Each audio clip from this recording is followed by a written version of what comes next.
far over do you need it to be? This should work. The blue tape line that you see there is where we kind of marked out we thought the end of the garage would be. And then what he's putting it in are wheel chocks that will help us reduce the height of the dirt bike so we can make it shorter and still have our bed above it when the dirt bike's in here. We don't want that peg hitting cabinets. The wheel chock has this part that flips up, so this can go down flat into the floor. But otherwise, when this is tilted out, you can see this actually comes out past the bottom. This part down here, we're seeing that it's got this pretty big gap from where we think our wall is going to be between the garage on this side and the kitchen galley space on this side. This dimension here, though, when it goes down, is actually not very far off from this blue line. We're hoping just to get a little bit of space out of this, though, where we can build our wall back into the garage just a little bit further, just to give us a little bit more living space. So I think this is kind of where we're stuck. This is good. Well, I know. All right, guys, this is what we're looking at. So 2 chocks, one for the big bike, one for the trials bike. In a pinch, I think I can get 2 big bikes in here. All I want to do is be able to bring the big bike and the trials bike with me. I think I'm good with this.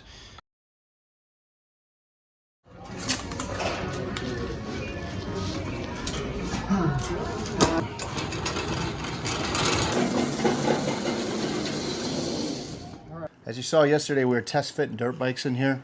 So today, we're gonna apply some of this sweet coin mat. It's probably not the best coin mat because it's a little slippery. There's not a lot of teeth on the coins themselves, but for me, that's great. I would sacrifice the chance of me slipping and falling for the ability to clean this better. And without any rough edges, it cleans up really nice. 20 bucks, a linear foot. We're gonna glue this down with some Roberts 2310 adhesive. This is called resilient flooring adhesive, and resilient flooring adhesive gets applied with a resilient flooring adhesive trowel. It's got little fine teeth on it. Check that out. So let's get started.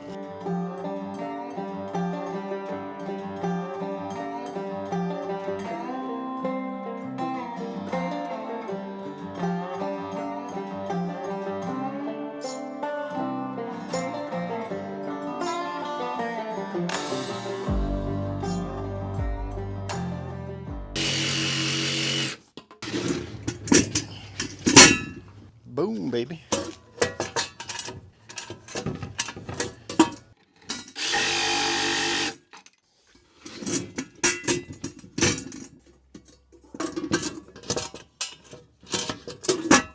I'm very excited about these wheel chocks. I'm really happy that I can get the bike to kind of sink down into the styrofoam here. So we're gonna see when we get this in here. I'll have to cut some insulation out. Very excited about how that turned out so far. Now it's time to clean this up.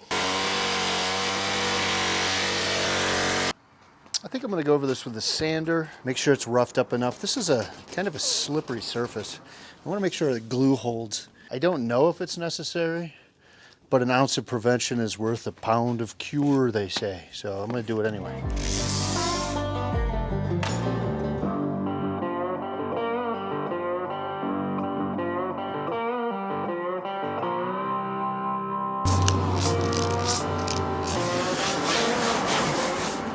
Blue tape represents what was going to be the end of the garage. The end of the garage is actually gonna be about right here. I'm gonna probably roll that coin mat out. I'm gonna glue it down, get it all lined up nice. Once the glue dries, then I'll trim it.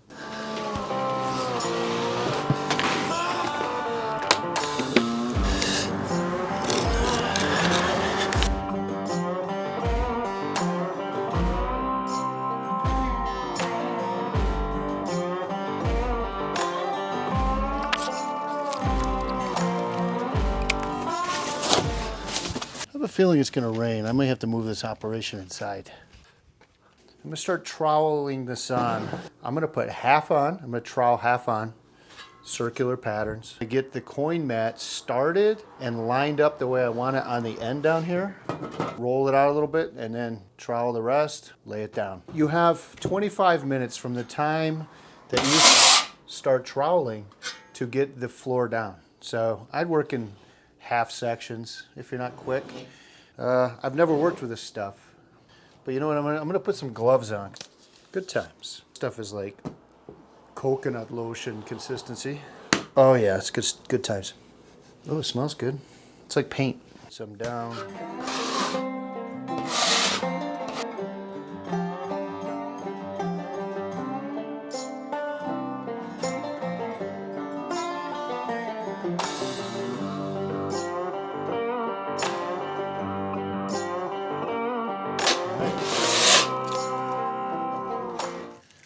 This stuff is absolutely miserable. I'm gonna get out of these gloves, put on new gloves so I don't get sticky all over my stuff. So this side down, get this lined up. Sure, when you're rolling it out, you kind of press it down. Suggest if you have some clamps, might want to get those.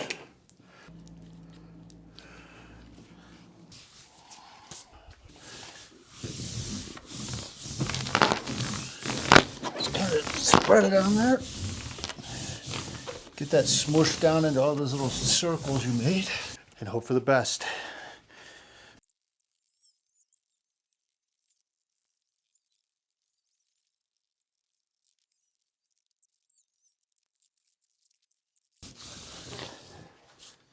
That's good. I don't know if I'd qualify this as a how-to video. I'm not an expert, but I get the general idea. You put the glue down, you put the vinyl on top. Hopefully it sticks. Hopefully all my circles line up with the edge. Beautiful. We'll let this dry overnight. We're gonna get it back in the van tomorrow, maybe the next day. But you won't know, it'll all be in this video. Point is, I gotta let this set up for 24 to 48 hours. We wanna make sure it sticks good. You only get one chance at this. We're gonna do it right. Anyways, we'll see you later. Good morning. It's very windy outside, so I'm still in the garage. Start trimming this thing out. We'll cut out some holes, cut out some wheel wells. I'm gonna leave about 1/4 of an inch of material along the sides, as well as the wheel wells, and let's get to it.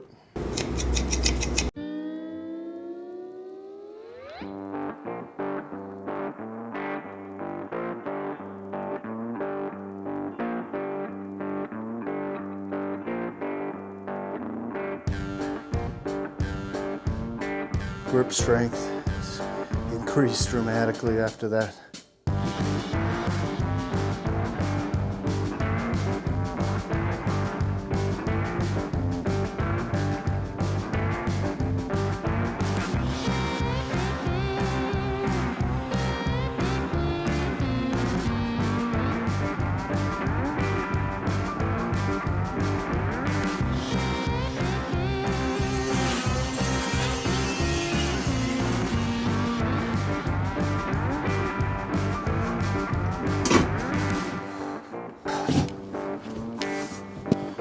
Nice.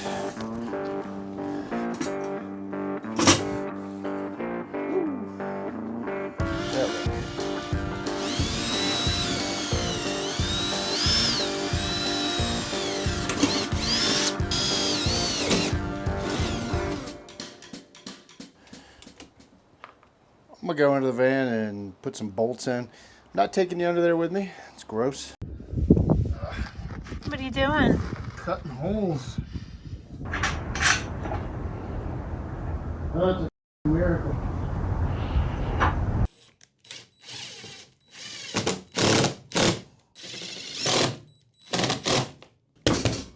Thanks for all your help today, Anna. You're welcome.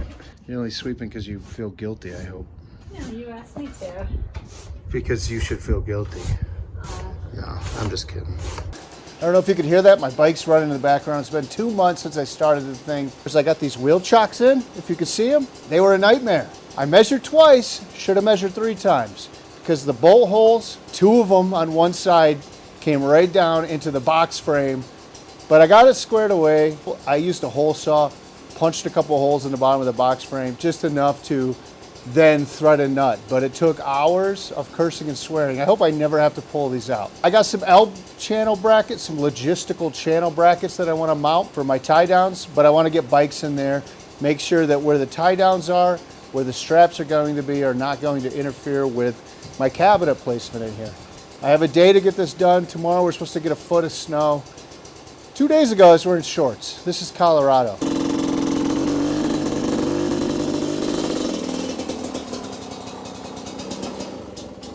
Nice. Well, we want to put in some logistical channel, some L channel brackets. What's cool is you have different attachments that clip into these. For me, it's going to be a couple tie downs, one on each side of either bike, thump thump into the L channel brackets. I want to line these up with the floor joists. So let it move about there. This will hit a tie down on this L channel bracket about here, and it won't interfere with my cabinet.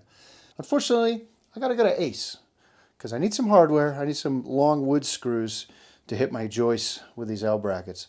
But if the screws start wanting to pull out of the wood, I'll just go ahead and get some long bolts and take them all the way down through the bottom of the chassis. But for now, we're going to try this method. If it doesn't work, worst case, the bike falls over. But the bike's fallen down in this van about 300 times. Let's go to Ace's the place for screws and hardware. Is a Kia Soul a girl's car? Leave a comment below. One logistical bracket. We have one screw. Sits pretty flush. These are 2-inch wood screws. The thickness of here, the subfloor, the 1.5 inches of joists. So there you go. I think those will work. What I'm going to do, get these things eyeballed over where I know the joists are. And I marked the joists out on the floor.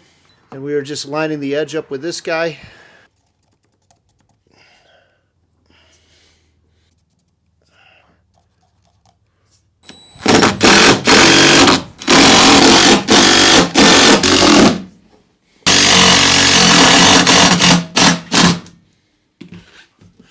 Fabulous.